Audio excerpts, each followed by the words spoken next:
ওয়ালাদের তিনটা প্রশ্ন করবে, রবের পরিচয় দাও, ধর্মের পরিচয় দাও, রাহমাতুল লিল আলামিনের পরিচয় দাও।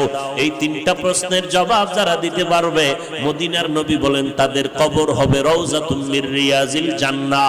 আর যারা জবাব দিতে পারবা না, তাদের কবর হবে হুফরাতুম মিন হুফারিন নার। ও আল্লাহর বান্দা, কয়দিনের যৌবনের বাহাদুরি করবি? আল্লাহ বলেন সব মাখলুক তোমার গোলাম বানায় দিলাম।